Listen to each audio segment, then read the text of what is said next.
All right, what's up, everybody? So today I'm going to show you how to do the stay stack principle, and it is, in my opinion, one of the greatest principles in Magic, and it requires a stack deck, but I'm going to teach you how to do it. So you want to separate first the ace to clubs, set them up from ace to king, and the spades you want to set them up from king to ace, okay? And the other red aces, you want to set them up from king to ace, okay? So you're going to take any of the two red heart, any of the two reds, and reverse the order of them, okay? So that's the first thing you're going to do. So I'm going to reverse the ace of hearts, the hearts, and you're going to take the ace of diamonds and drop it on top. Now, right now, this 26 cards is in stay stack principle, and I'm going to explain to you what that actually is. If you look closely, you can see that the top and bottom cards are a match. The ace of hearts and the ace of diamonds. And the second cards, the 2 is a match, the 3, all the way till you get to the center, the 13 card break between the king of hearts and the king of diamonds. These two cards are a match. So every single card now is in stay stack principle, because the top and bottom cards are a match by value and by color. Now, the ace of, from the ace to clubs, ace to king of clubs, you keep this on top, okay? So these goes on top, and then this ace from king to ace of spades goes on the bottom of the deck.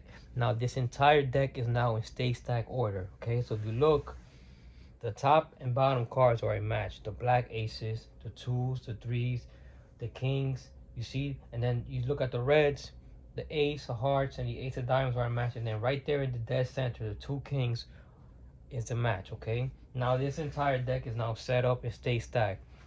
Now what's really good about a stay stack principle is that it does not matter if you do an in or an out pharaoh. As long as you do a perfect pharaoh, the trick will always work, okay? So because I know that the two red kings are the center of the deck, I know it's easy to cut to them. So I'm going to do my pharaoh shuffle right now, okay? And this is the out pharaoh, but I want you to see the stay stack order. Now you can see that, look, the two black aces are on top, the two red kings are second, the black twos are third, the queens are four, the three is fifth, and if you look right there, dead center, you have the two red aces. So now the entire deck is in stay stack order, okay? Now you can shuffle these cards as many times as you want, but it has to be a perfect out pharaoh or an in pharaoh, as long as it's perfect, okay? So this is what you need to do. You have the spectator cut less than 26 cards. So you have to say, let's cut less than half.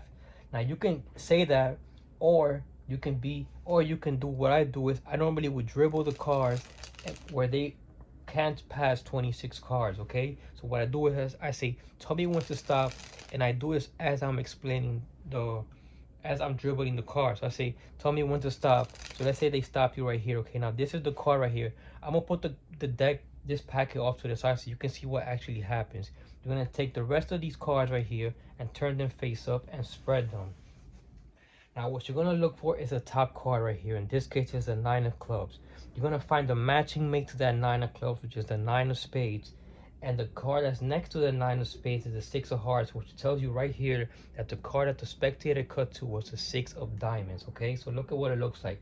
You look for the first card on top. In this case, is a black nine. You're gonna find the other matching black nine. Right here is another nine of spades, and the card to the right of it is the matching mate to this card. So right now, if I turn it over, I know this card is a six of diamonds, okay? So what you're gonna do is you're gonna pull this six out and say, look, I believe you cut to the six of diamonds. You're gonna take this card and put it to the bottom of the deck, and take this card and show them that, look, they cut to the six of diamonds. This six of diamonds, you're gonna double undercut it to the top of the packet, okay? So I'm holding a break, and I simply just double undercut it, and now I put the deck right back on top. What this does is that now I'm right back to stay stack order, because remember, the bottom card is a six, now the top card is a six, and the entire deck is once again in stay stack order. Now if I give the deck another shuffle, for example, I have to cut right to the two red aces, and regardless if I do it in or an out pharaoh, as long as I do a perfect pharaoh, now the deck is right back to stay stack order, okay? So once again, let's say they cut the cards again. They cut a small packet, you turn the packet over, you spread, you look at the top card. In this case, it's a 10 of diamonds. You find the matching mate to that 10 of diamonds, which is the 10 of hearts, and the card to the right of that 10 of hearts, in this case, is a 10 of clubs. I pulled it out and I said, I believe you cut to the 10 of spades, and they turn over the bottom card and they look, it's a 10 of spades, okay? Now that's the first phase of the routine. So once again, you double undercut the card to the top, you take this packet and put it to the top, and the deck is right now again in stay stack order because the 10 is on top and the other black 10 is on the bottom. Now remember, in the middle of the deck, you're gonna have two matching colors, okay? In this case, you see the two black sevens. So what you're gonna do is you're gonna tell the spectator, I'm gonna give you about half of the deck. What you're actually doing is actually giving them half of the deck. So you're gonna look for those two black sevens right here and you separate them. Now you tell the spectator, point to one of the piles. It doesn't matter what pile they point to. Let's say they pointed to this pile right here. You're gonna take that packet and deal the cards one at a time. And you're gonna have the spectator say stop wherever they want. So let's say they said stop right here. Now wherever they say stop, you're gonna turn the card that's on the table, in this case on the mat, face up. Okay, so you're gonna take this card and turn it face up. Take the remaining card and drop them on top. Now what you're going to do is you're going to turn the top cards, each pile face up at the same time. And what happens is that because you set the cards up in stay stack order, the card is going to be a perfect match.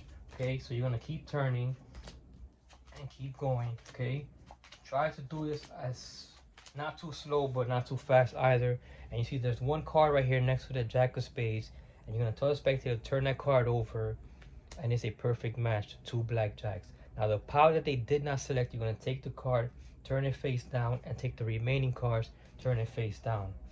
The pile that they did select, the face up cards, you're going to turn them face down, but do not turn over the jack of spades that they cut to, okay? Now you're going to pick up the pile that they said, and you're going to just reverse the order until you get to their face up card. In this case, the jack of spades. You're going to turn the card face down and drop the remaining cards on top. What you just done is you now just put the cards back in perfect order. So now the cards are a perfect match, okay? If you look closely, every single card is a perfect match. But the trick does not end there. Now you're going to tell the spectator, do you want to keep the same pile or switch? And it does not matter what they say. Let's say they stay with the same pile. You tell them they can cut the card as many times as they want. It does not matter.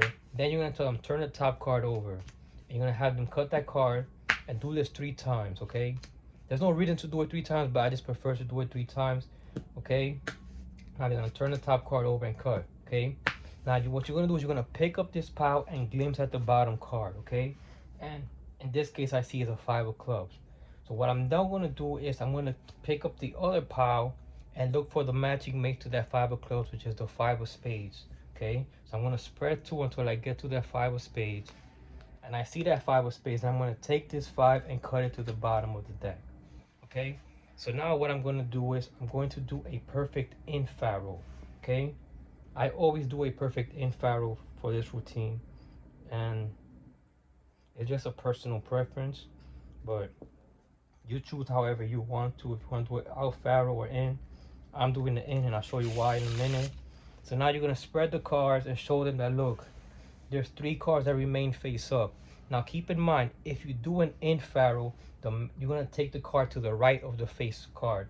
So if you did an out faro, you're going to take the card to the left of the face card. In this case, the jack of spades, the card to the right, I'm going to pull it out. The card to the right of the ace of hearts, I'm going to pull it out.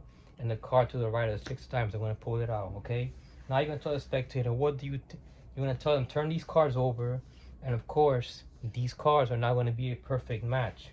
Now the spectator thinks that that's the end of the routine, but because you reverse the order of that first pile that they selected, every single card right now, these 46 cards in your hand are in perfect order. So you turn 2 cards over and show them that, look, they found that perfect match, and every single card then becomes a perfect match. And in my opinion, there's no other better way to end a routine. And they're gonna see that every single card in the deck is now a perfect match. And this is one of my opinion, the best trick that I know. And you can see that I think it's worth learning. Give the trick a try. I know it's a hard trick. It's a long explanation. Rewind the clip. Keep watching it. And let me know what you think. And I think this is something that is well worth the practice.